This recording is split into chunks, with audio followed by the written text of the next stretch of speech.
friends, welcome back to my kitchen. If you're new here, my name is Jen, and today I'm going to show you how to make cocktail de camarón, or otherwise known as Mexican shrimp cocktail. This is the perfect recipe to have during the summer when the weather is hot and you don't feel like cooking and you want just something really cold and refreshing. So I'm going to show you how to make this. Now, as always, I am doubling this recipe, but I will leave a single recipe in the description box below. First, I'm going to get started cutting up a couple stalks of celery. Now, you can pull the ribs out of the celery if you like. It doesn't really matter to me. I don't mind the texture, so I'm just going to chop these up pretty finely. And the key here when you're chopping all of your produce is to just try to keep everything about the same size.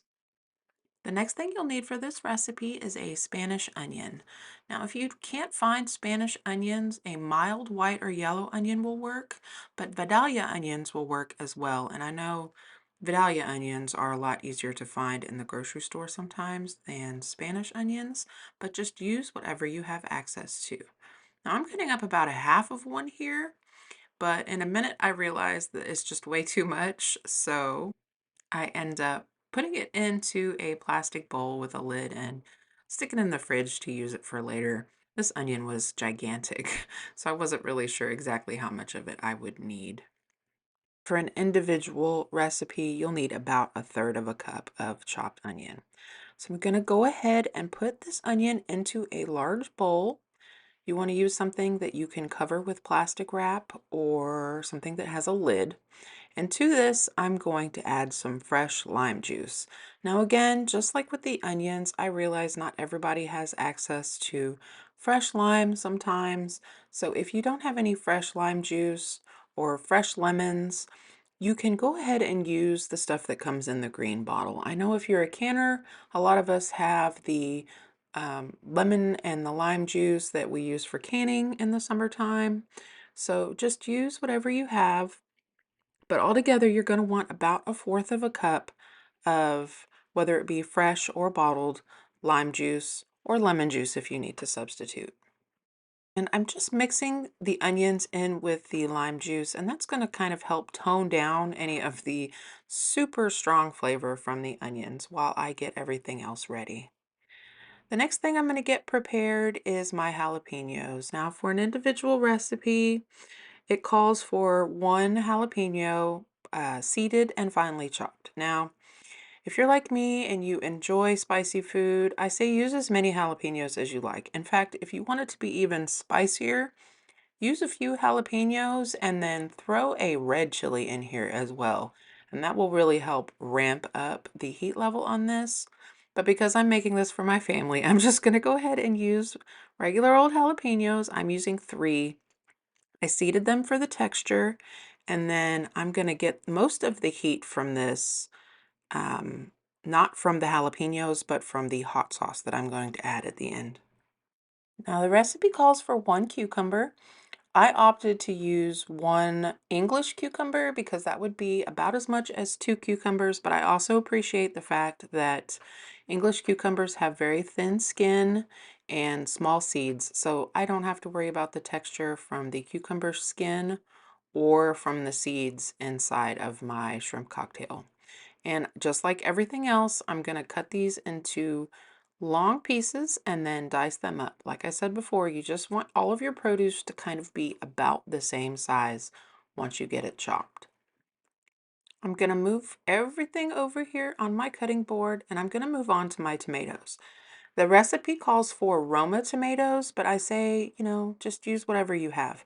In fact, I cannot wait to make this recipe again later this summer when I have fresh tomatoes and fresh peppers and fresh cucumbers coming in my garden, because this is going to be even more delicious with things that are straight out of the garden. So just use whatever tomatoes you have on hand and dice them up. You don't have to worry about the seeds in these. These tomatoes were really ripe, and even though I sharpened my knife, they just wanted to kind of smush up. So I was just very careful about the way I chopped them so that I didn't miss any big pieces. And then I'm going to add all of my produce that I chopped up here to the bowl that has the onions and the lime juice in it. At this point, I'm going to add a couple pounds of pre-cooked shrimp that I washed really well and cleaned and pulled the tails off of. Now, if you want to purchase uncooked shrimp and cook it yourself, that's fine. But for me, this was more about not heating up my kitchen and just quick and simple. So I used pre-cooked shrimp. I'm going to add salt and black pepper to this to taste.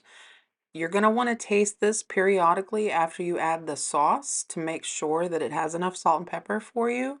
Shrimp can be kind of salty on its own, so just taste it throughout, making this to make sure that you're not oversalting it. You can always add more salt at the end, but you sure can't take it away once you've put it in there.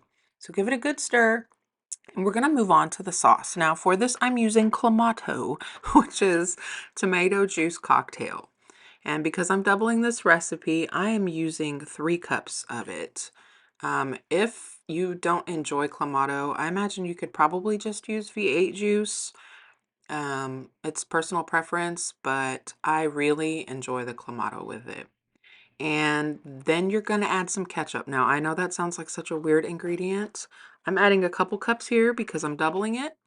Single recipe is 1 cup of ketchup. You can use the no sugar added stuff if you're trying to cut back, but the ketchup really does add like a little bit of sweetness, the spices that are in the ketchup. It just, trust me, trust the process. It works. So give it a really good mix.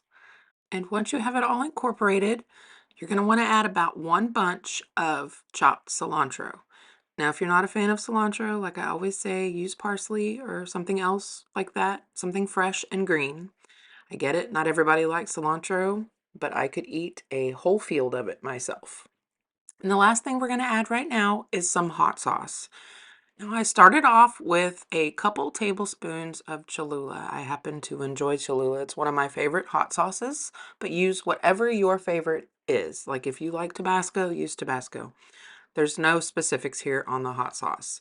So I started off with a couple tablespoons, and then I'm going to give this a really good mix to make sure it's distributed all throughout.